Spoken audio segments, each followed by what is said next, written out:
Anciano carpintero compra una pintura de $10 y no imaginó lo que recibiría al final. Hola, ¿qué tal amigos? Bienvenidos a su canal Historias Encriptadas. ¿Cómo han estado? Los he extrañado, hace mucho tiempo que no salgo en cámaras, pero he estado trabajando para hacer las mejores historias, investigando para darles siempre lo mejor. Hoy quiero compartir contigo una hermosa historia, no sin antes recordarte que debes suscribirte al canal, activar la campanita de notificaciones. Recuerda que es gratuito, desde donde tú quieras, desde tu celular, tablet o donde quiera que te conectes. La siguiente historia, encriptada, empieza así.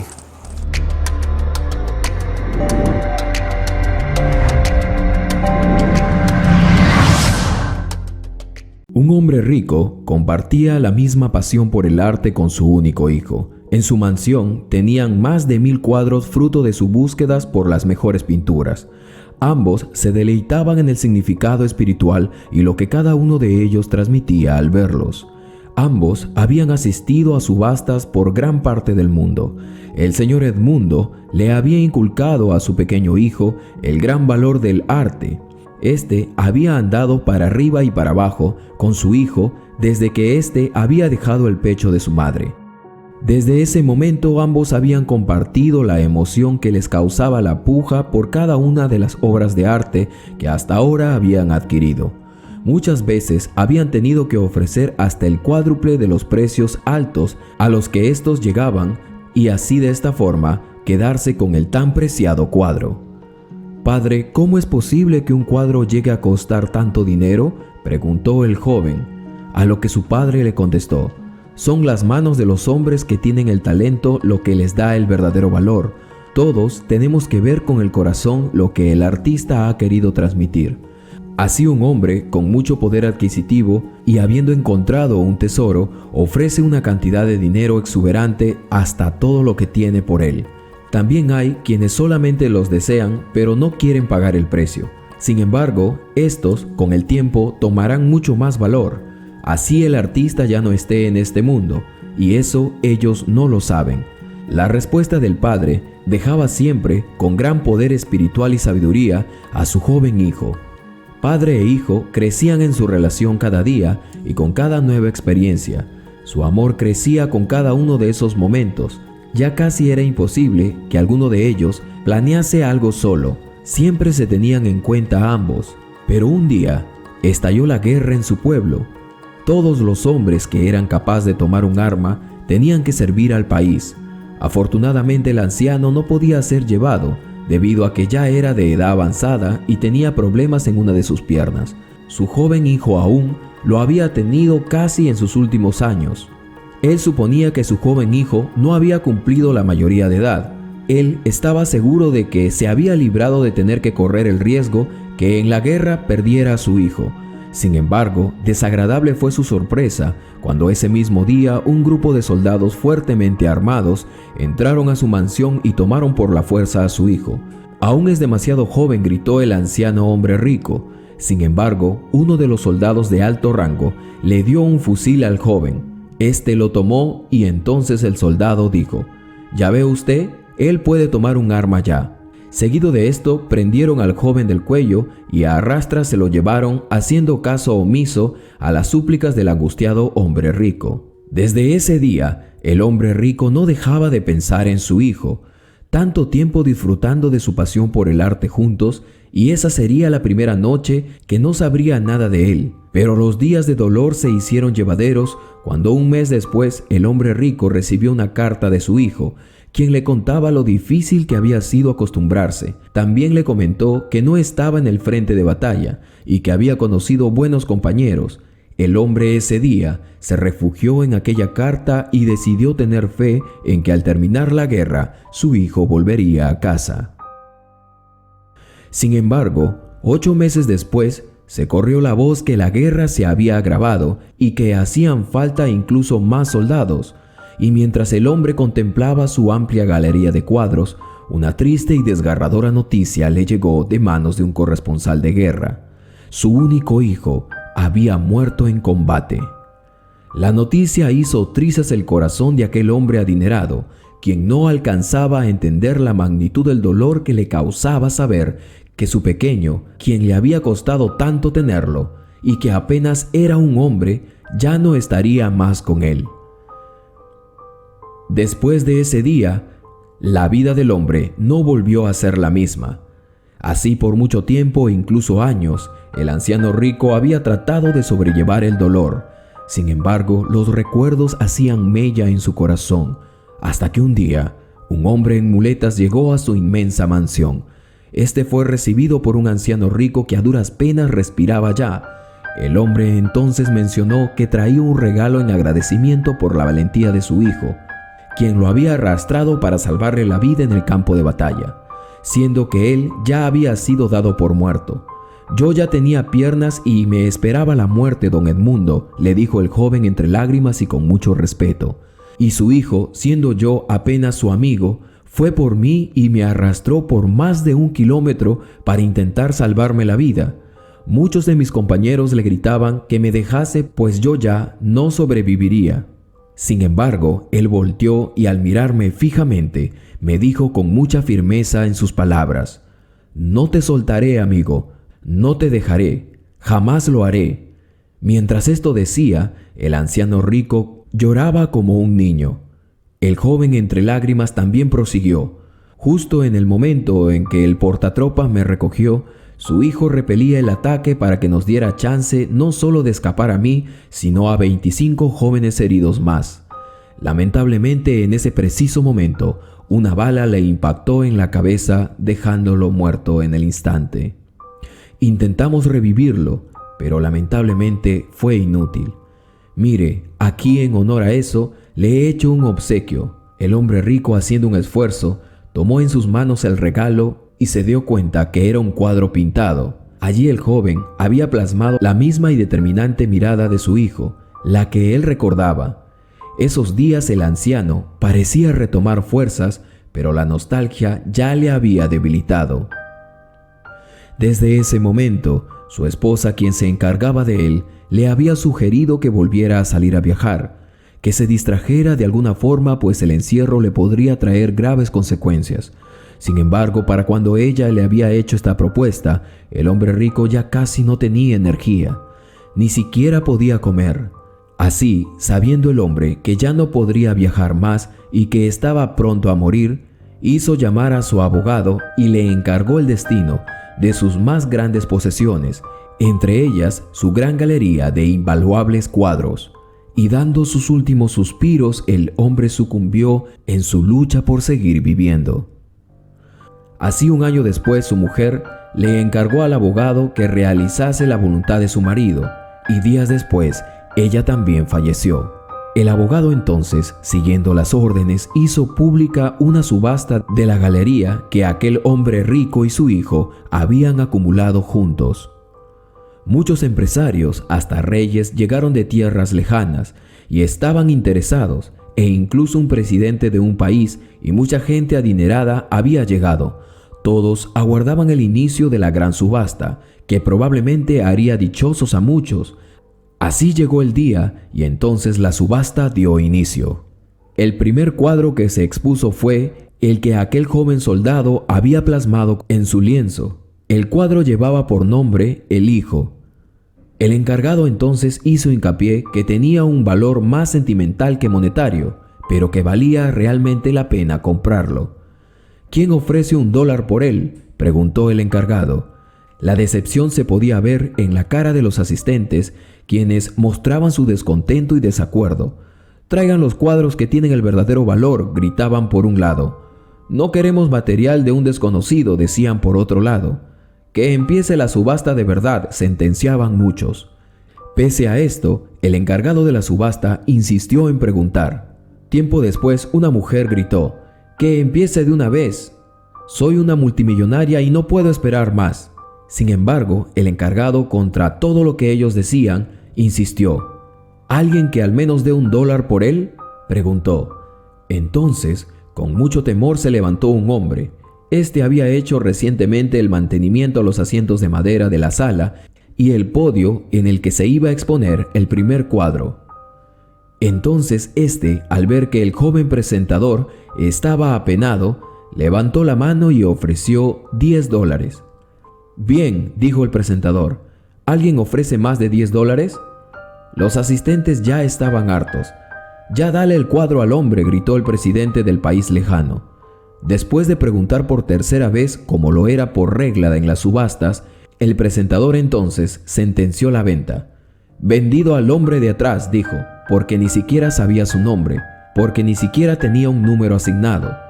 Así, cuando todos los asistentes esperaban la subasta de los cuadros de gran valor para ellos, el presentador prosiguió. Bien, señores, la subasta ha terminado. Los asistentes no lo podían creer y no entendían qué estaba pasando. Seguido de esto, el señor, quien ahora era el dueño de aquel cuadro llamado El Hijo, se acercó y dijo: «Señor, gracias por aceptar mi oferta. Perdóneme, pero era todo lo que tenía».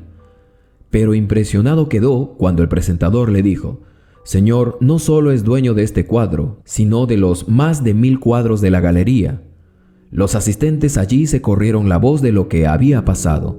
Llegaron al lugar donde estaba el presentador y, sin entender aún lo que estaba pasando, pedían explicaciones de lo ocurrido y por qué la subasta no había continuado. Señores, discúlpenme, pero tenía prohibido, por órdenes del dueño, iniciar la subasta sin que este cuadro antes fuese subastado primero.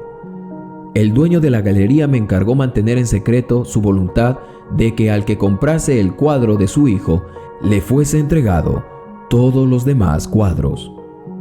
Allí se quedó el carpintero tratando de mantener la calma al enterarse que era más que multimillonario. Había incluso cuadros que simplemente no se podía calcular su precio. El hombre trataba de mantener el pulso mientras intentaba firmar los papeles de cada uno de los cuadros que ahora pasarían a su nombre. Qué increíble historia, mis queridos suscriptores y suscriptoras. ¿Qué les pareció este relato? En esta hermosa historia, como siempre, se encuentra inmersa muchas enseñanzas que realmente nos sirven para nuestro diario vivir.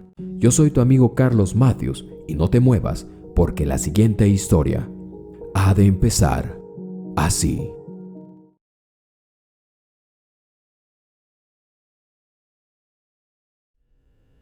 Se casó con un viejo millonario por su dinero, pero este murió y ella no esperaba esto en el testamento. El amor es mágico, es ciego y lo entrega todo. Sí, sabemos que todo esto es un cliché, pero para los enamorados no hay nada más cierto que esas afirmaciones. Una pareja que se profesa amor sincero pasa por alto los defectos y las fallas. Ambos trabajan hombro a hombro para cumplir metas conjuntas y compartir la vida entera. Eso es lo ideal. Sin lugar a dudas, no hay nada más hermoso que el amor. Claro, siempre y cuando éste sea correspondido. La realidad es que, a veces, las historias que nos cuentan no son tan lindas como las narran los cuentos de hadas. Las personas más románticas seguramente tendrán problemas para imaginarse compartiendo la vida con alguien a quien no amen, pero para algunos otros, este sacrificio puede ser el boleto de entrada a una vida de placer y lujo. La pregunta que muchos nos hacemos sería: ¿qué estarías dispuesto a hacer por cambiar tu vida normal a una vida de millonario? Tal parece ser el caso de la señorita Sandrine Dibillard. Esta mujer es la protagonista de una de las bodas más populares de Madrid. En el año 2011, mientras ejercía su trabajo de agente inmobiliaria, conoció al multimillonario francés Marcel Ampaut. Él había llegado a las oficinas en donde ella trabajaba. Él llegó allí para adquirir nuevas propiedades. Ella llevaba tan solo un año trabajando para la empresa que estaba recién aperturando la sucursal muy cerca de donde ella vivía. Sandrine había crecido en la humilde localidad del barrio de San Cristóbal en Madrid. Desde pequeña había vivido la pobreza muy de cerca. Su padre, un humilde fontanero, se había sacrificado mucho para que ella lograra tener estudios en administración. Lamentablemente, ella a duras penas había pasado las materias, pero para buena suerte de ella, notó que su belleza podría influir en la decisión de sus maestros. De esta forma le había sacado provecho y había logrado terminar su corta carrera de 3 años. El trabajo que ella ahora tenía lo había conseguido usando su misma estrategia. Pero estando allí, recepcionando y compartiendo con mucha gente acaudalada, una idea le empezó a dar vuelta en la cabeza. Después de descubrir que la mayoría de gente que iba allí iba a invertir dinero que le sobraba en bienes raíces y algo más, la mayoría era gente mayor, algunos viudos y otros llegaban con parejas con una diferencia de edad de hasta más de 30 años.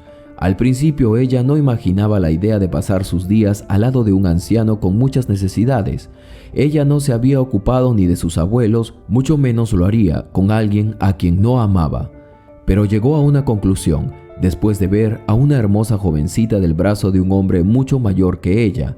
Esta se le acercó e ingenuamente le preguntó si amaba a aquel hombre con el que estaba. La jovencita, a quien le había hecho la pregunta, bajó sus gafas y de manera muy sarcástica le respondió en voz baja: «Solo piensa en esto, él tiene 67 y yo 22, no falta mucho para que muera». Y soltando una media sonrisa se fue para alcanzar el brazo de su anciano novio. Desde ese momento Sandrine empezaría su cacería. Tendría que buscar a alguien que esté viudo y que tenga mucho dinero, además que ya esté en sus últimos días. Los días transcurrían como de costumbre y por sus ojos pasaron muchos, pero no tomaba valor para hablarles. Intentaba cambiar la conversación mientras les mostraba las propiedades, pero al verlos de cerca les causaba mucho repudio. Algunos incluso llegaban en silla de ruedas o con bastones. El candidato simplemente hasta ahora no llegaba. Sin embargo, una tarde mientras sacaba ejemplares de contratos, se le acercó un hombre muy amable. «Buenas tardes, señorita», le dijo, mostrándole una sonrisa. «Ya estoy por cerrar, venga mañana», contestó Sandrine Dibillard. «Señorita, yo no vivo en la ciudad, vengo de lejos. Quisiera concretar la compra de unas propiedades que elegí por teléfono». Sandrine entonces sabía que eso significaba comisiones por ventas directas. Dejó de hacer lo que estaba haciendo y cuando ya se disponía a llamar un taxi para ir a ver las propiedades, el hombre la interrumpió diciéndole que él tenía su auto. Ella se detuvo por un momento y quedó asombrada al ver semejante camioneta estacionada afuera del local. El anciano tenía el acento algo raro y mientras subían a la lujosa camioneta, él se presentó: «Soy Marcel Ampau». Seguido de esto, ella filtraba los datos de aquel hombre, sus estados financieros y toda la información sobre el poderío que tenía aquel sencillo anciano. Era impresionante, hasta su atuendo, por así decirlo, era sencillo. Ella había quedado asombrada y el hombre, sobre todo, era viudo. Sandrine, al ver todo, entonces pareció entender que era él. El indicado había llegado. Sus oídos habían dejado de escuchar por un instante mientras éste intentaba contarle algo sobre su vida. Ella ahora imaginaba que sus días cambiarían.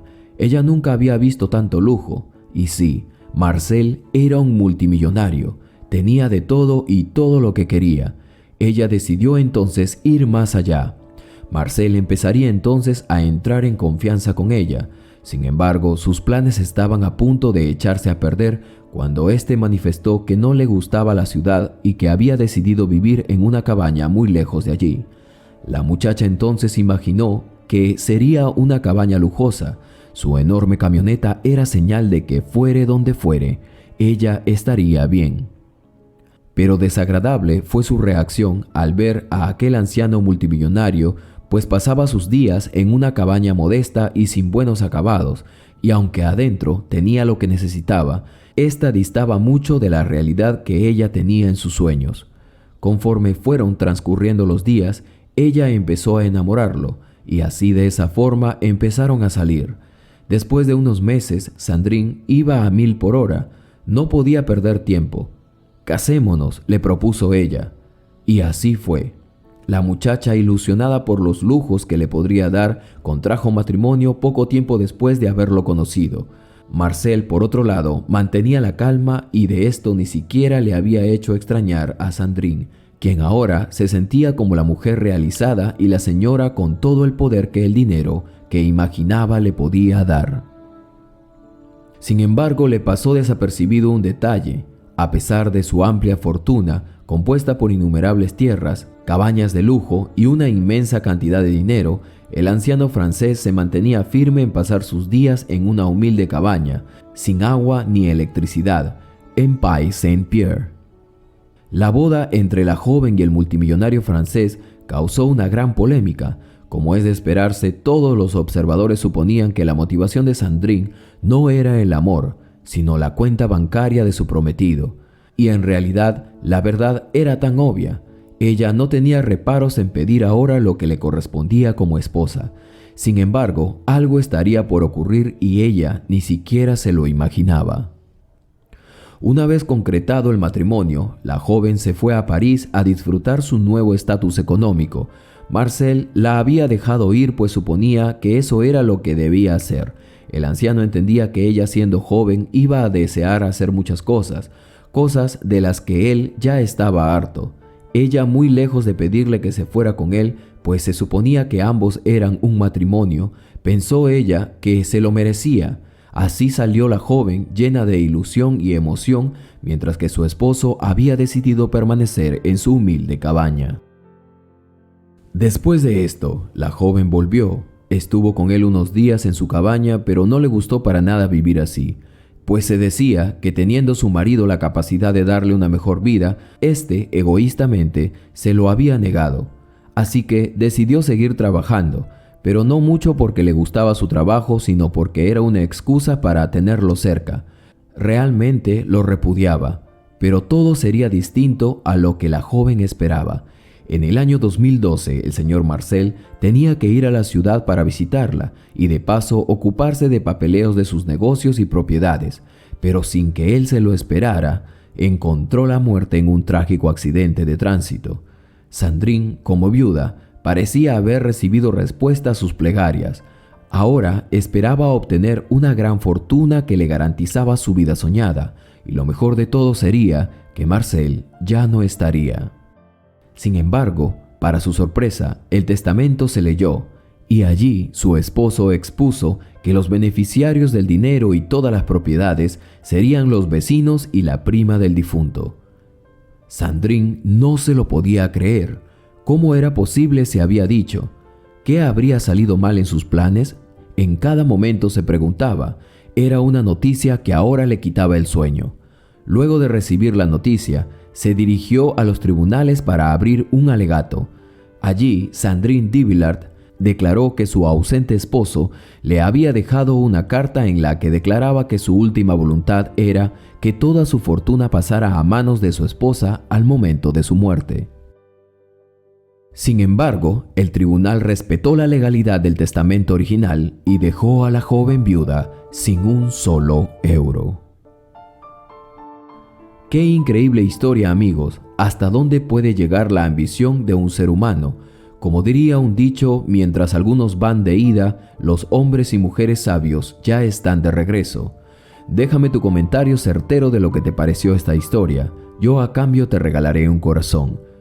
Y no olvides compartir esta historia, suscribirte si aún no lo estás. Activa la campanita de notificaciones y marca todas las notificaciones para que no te pierdas de ninguna de nuestras historias. Yo soy tu amigo Carlos Matthews y conmigo será hasta la próxima historia encriptada.